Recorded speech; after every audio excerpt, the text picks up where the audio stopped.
G'day mates, welcome back to a special weekend release. Special War Thunder crossover guest YouTuber episode and a subscriber feature, all rolled into one. Also, this will be the first episode featuring French aircraft on my channel. This is a replay sent to me by a fellow YouTuber, as you can see. Some of you should recognize the name there, Ash007.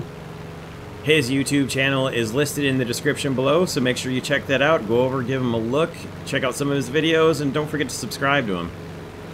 He's flying out with one of his Banjo Squadron teammates, Clive the Kiwi, as you can see right there, closing in. And just take a look for a moment at that loadout on the AD4 in the French tree.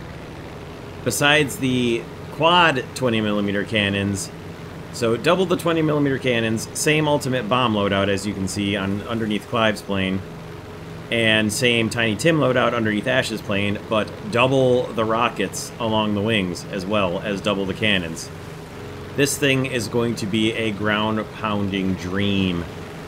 And you don't have to take my word for it, just keep watching the video and you'll see as Ash and Clive go in and go crazy ground-pounding.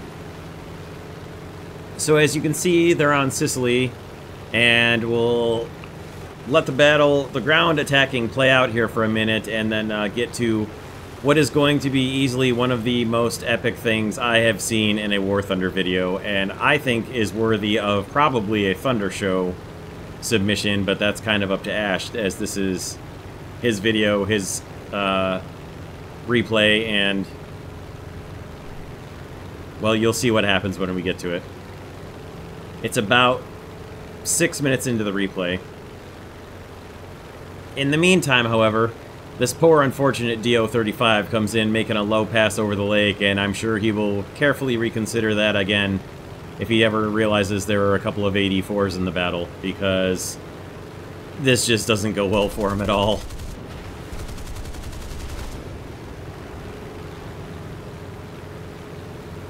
So I should mention that Ash is using the Omni belts for his 20 mils here, and as you'll see, they are quite useful and quite effective at taking out light pillboxes. So that's something to consider if and when you all get your 84s in the French tree.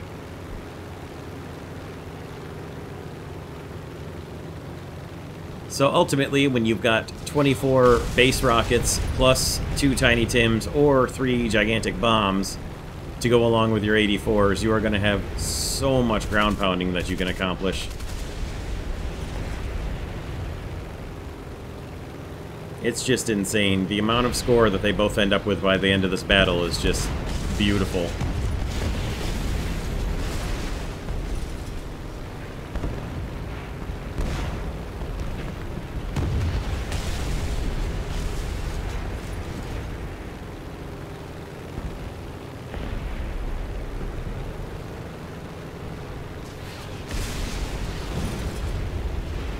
Just barely missed that guy there.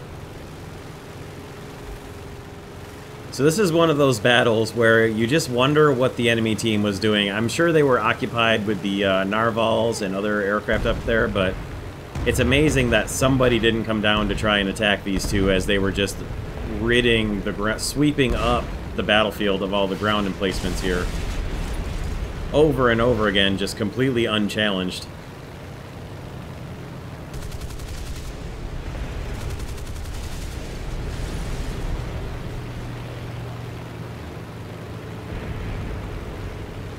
I mean, you can see already Ash's score is what you would consider pretty darn good for a battle, even an air battle. I mean, it's phenomenal for a tank battle, but even in an air battle, that's a pretty darn good score already. And he's about halfway done. A little more than halfway done with what he ultimately ends up with. Pretty insane.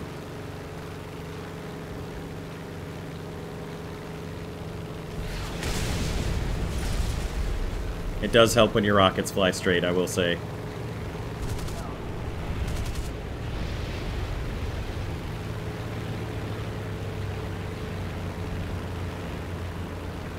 Anybody who likes the American Sky Raider and the American tree should be just drooling at this point to get their hands on the French version. I know I am. I love my Sky Raider. Tiny Tims were just a little bit long, but the Tiny Tims have a strange launch sequence, so it's not entirely surprising.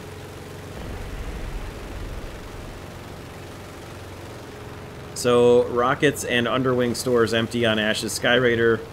He's got 12 ground kills and an air kill so far, and time to finish off some more light pillboxes with the 20 mil Omni belts that I mentioned earlier.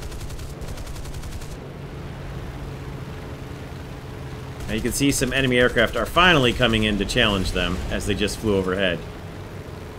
So now 6 minutes and 14, 15 ground kills into the battle. The enemy has finally decided to come and do something about this pair of Sky Raiders that are single-handedly cleaning up their side of the lake. And now get ready for what happens, because this is easily one of the best things I've ever seen in War Thunder between two squad mates.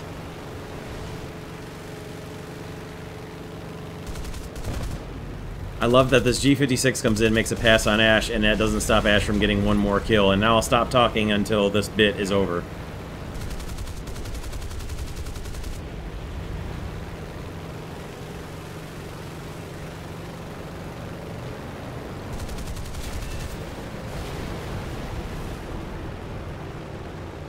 So if you're not sure what happened, here's a couple of replay angles. So they've each got an enemy fighter on their tail. They go head to head, and each one of them shoots the other one's tail chaser down within 1 second of each other. That is phenomenal. You can see Ash took some pretty serious damage to his engine, but still, he's alive and continuing to fly. That is one of the best things I've ever seen between two squad mates. And here's an angle from the G56 that was chasing Ash.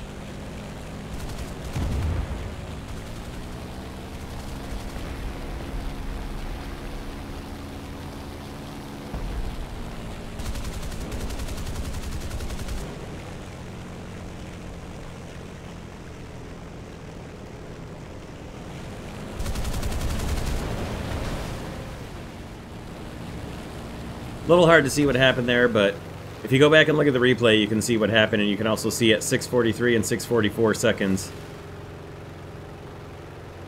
Each one of them cleared the other one's tail problem off within a second of each other. That is amazing, and I love it. Now you can see Ash has got some really bad damage to his engine and is significantly slowing down here as he's trying to head back to base. Very quickly slowing down, and it's pretty much inevitable that he's probably not going to make it all the way home. And watch how quickly Clive catches up and passes him in a climb here, too, to see just how severely damaged the Sky Raider's engine is. With an enemy aircraft up above, so things are looking a bit ominous here. But look at that score, 85-85 with 2 air kills and 16 ground units destroyed.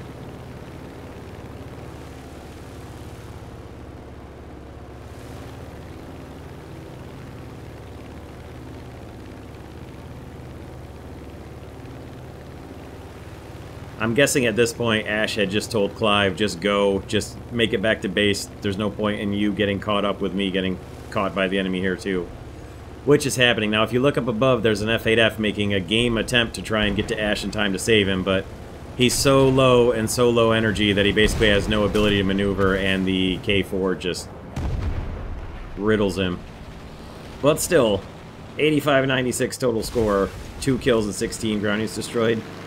Anybody who likes the AD2 Sky Raider in the American lineup should just be beside themselves with anticipation at getting to AD4 for themselves for the French lineup. So Clive makes it all the way back home and lands. I did a couple of time jumps here just to make it through to skip to the end while we talk about the Sky Raider a little bit and the phenomenal head-to-head pass there. Which, if you don't speak or understand French, the title of the video means incredible head-to-head in French. So, just in case. And basically, there was one enemy left in the battle here, and the rest of the teammates here finished him off, and that was that.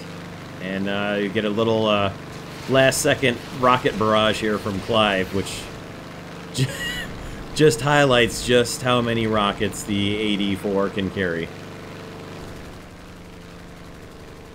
And as the tickets run out, we'll see the end results, and you can see just how much score and money Ash made here for this battle. And look at those scores. Just insane. Pretty phenomenal battle. Well done, Ash. Well done, Clive. And oh my god, that 84 loadout. So like I said, don't forget to head over to Ash's channel, check it out, give him some likes, give him some love, tell him Orange Fan sent you. And I look forward to bringing you guys some more War Thunder soon. Whole bunch more videos coming up this week. Take care, everybody. Have a great weekend, and good night.